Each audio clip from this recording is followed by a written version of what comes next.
today I'm going to talk to you about getting ready for my bisque firing. Nothing really exciting, but it's necessary. So I try to do as much cleanup as I can before the piece is fired, because once it's fired it's a lot harder to smooth out any rough edges, and clay gets really sharp after it's fired. So let me show you.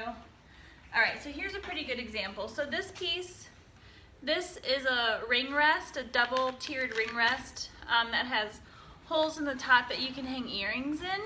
And you can see on the bottom here that where I poked through, it got pretty sharp. And I just left it alone when I was making it because I knew that it was going to be a lot easier for me to dry out, or excuse me, for me to smooth out once the piece was dry.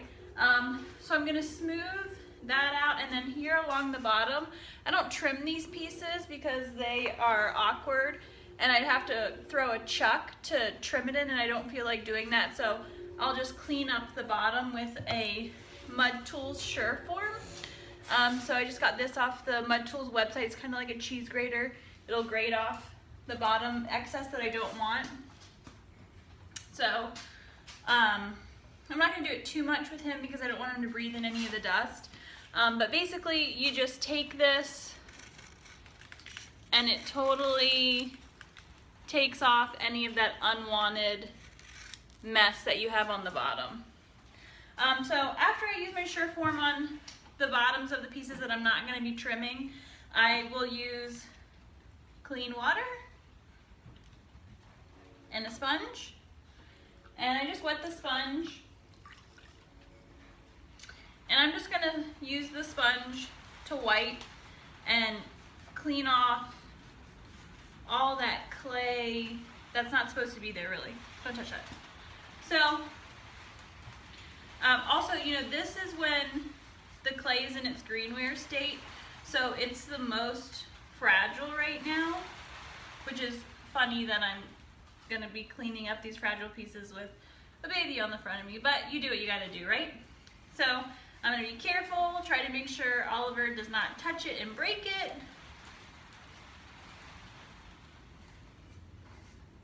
And clean off all of that mess that's not supposed to be there.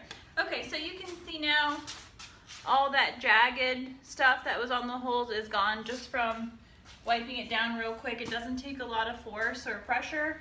The other thing that I'll do is I just look at the piece to make sure there aren't any thumbprints, because the glaze, I use a lot of transparent glazes, and they're gonna fill in any texture marks. So even if it's something as simple as a thumbprint, it's gonna show up, and I don't want that.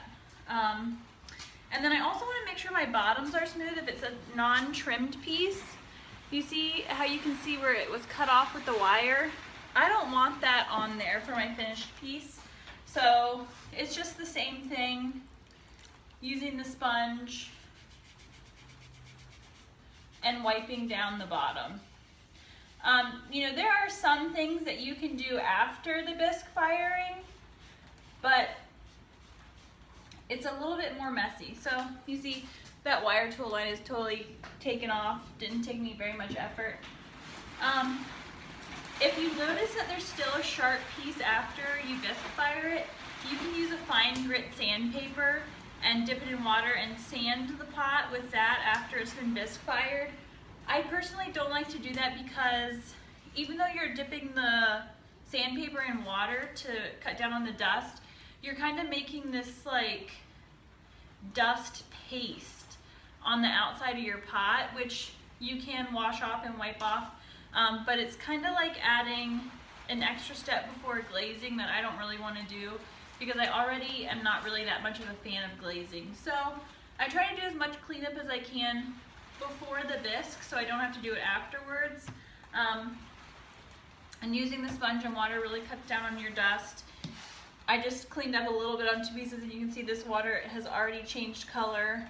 And by the end of this, I'll probably have, you know, like this much settled clay sediment on the bottom of my cup just from the clay that comes off.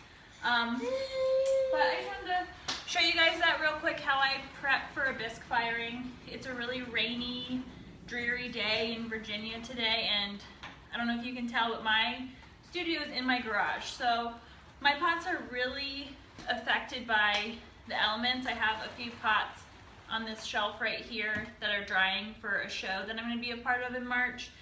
And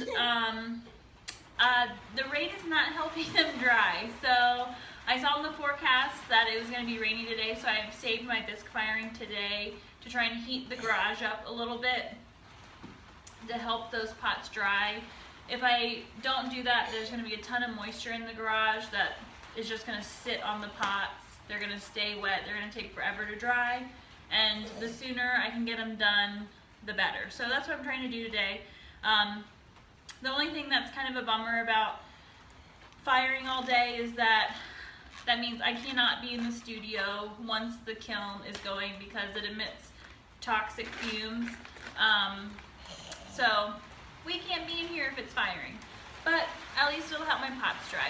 Alright, well, thank you guys. I know this wasn't a really exciting video, kind of boring, but not every aspect of being a potter is exciting, unfortunately. So I hope you learned something. I hope you liked it. If you want to subscribe to the channel, that would be great. I would appreciate it. Thanks for watching.